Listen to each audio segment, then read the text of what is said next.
of the 75th session of the UN General Assembly. I would like to express my profound appreciation to the Chairperson of the SAARC Council of Ministers, His Excellency Mr. Pradeep Kumar Kawali, the Foreign Minister of Nepal, for hosting this informal session. I also present my gratitude to the Secretary General of SAARC, His Excellency Isla Verakun, for updating the member states on the implementation status of important decisions and progress made so far in the key areas of cooperation under the SAARC umbrella. Mr. Chairman, Pakistan, being a founding member of SAARC, has always attached great importance to this platform and remains committed to the principles and objectives of the SAARC Charter. SAARC upholds the principle of sovereign equality, which forms the basis for meaningful regional cooperation. Pakistan will continue to play a proactive role towards the success of this important organization. Excellencies, the fact that this session is being convened in a virtual mode is a testament to the impact COVID-19 has created across the globe. Our thoughts are with those who succumbed to the pandemic, and our prayers go out to those who are struggling with the pathogen. The economic impact of the pandemic has led to worst economic crisis since the Great Depression of the 1930s, which has had a huge impact on economies, societies, and nations.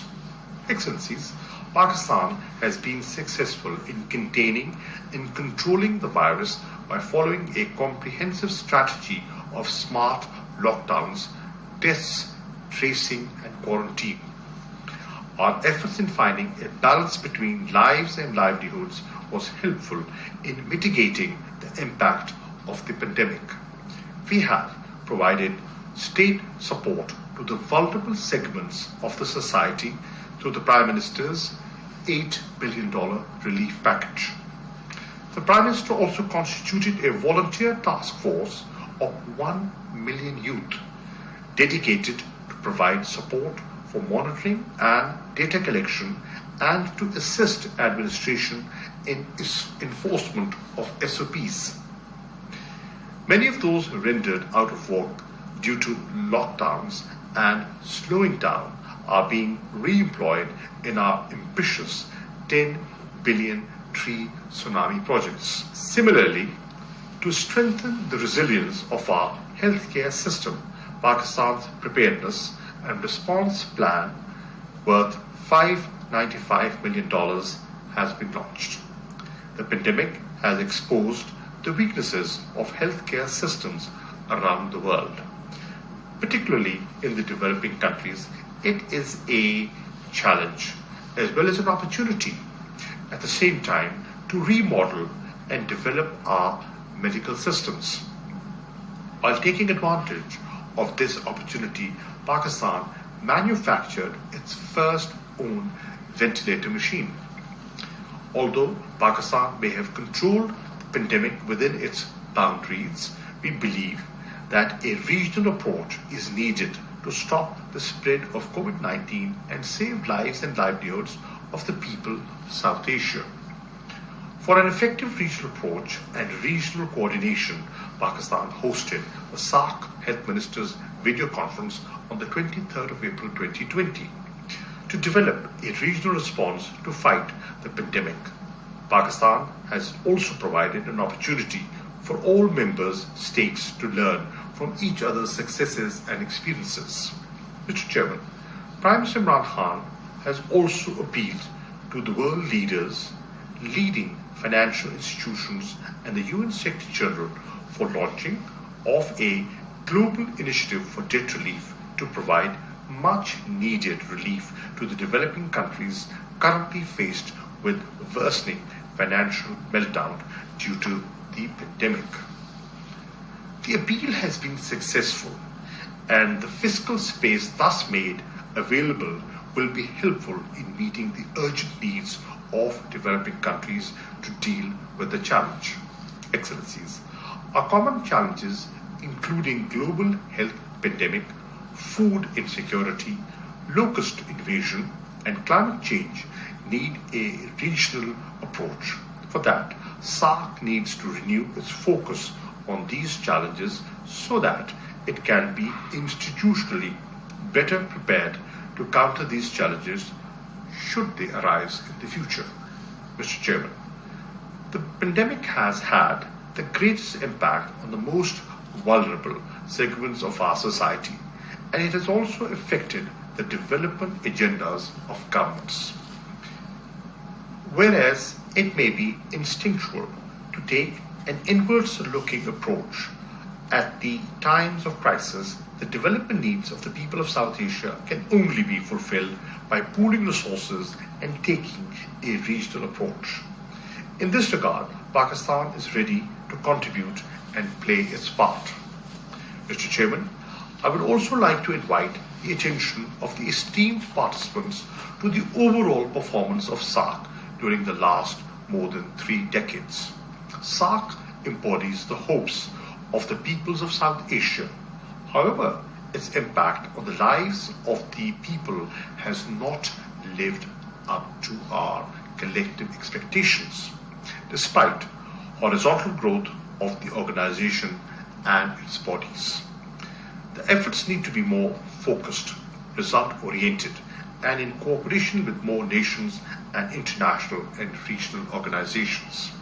In this regard, Pakistan has always been supportive of the idea of upgrading the observer status to dialogue partners of those observer countries that are actively engaged with SAARC countries and that can play an important role in the development of the region, especially in the context of post-pandemic economic recovery.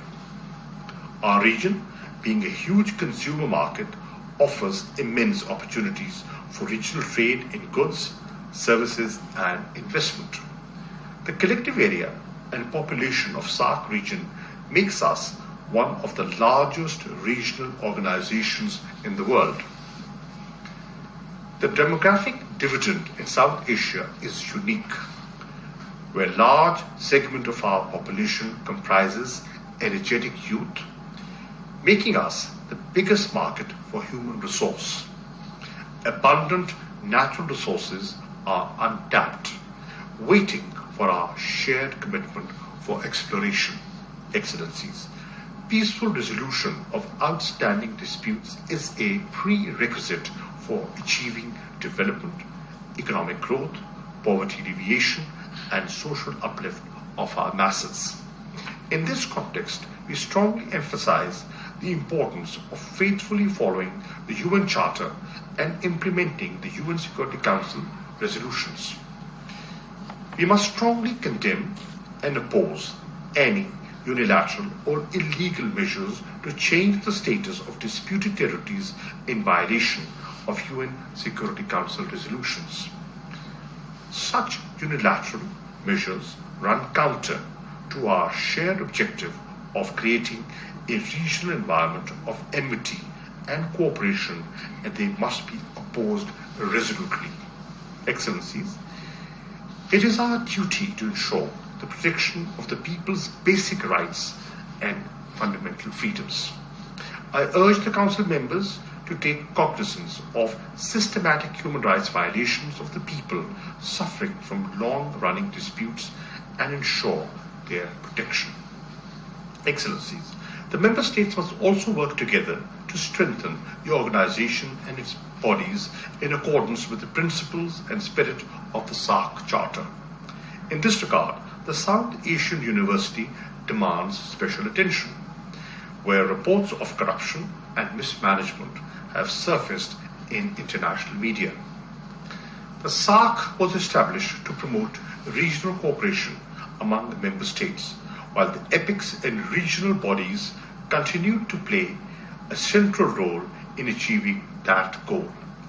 Any attempt to de-recognize these bodies is prejudicial to the SAARC objectives, the bodies which are part of the civil society in South Asia and play an important role in promoting different dimensions of the ideals of SAARC, must continue to function as per precedent.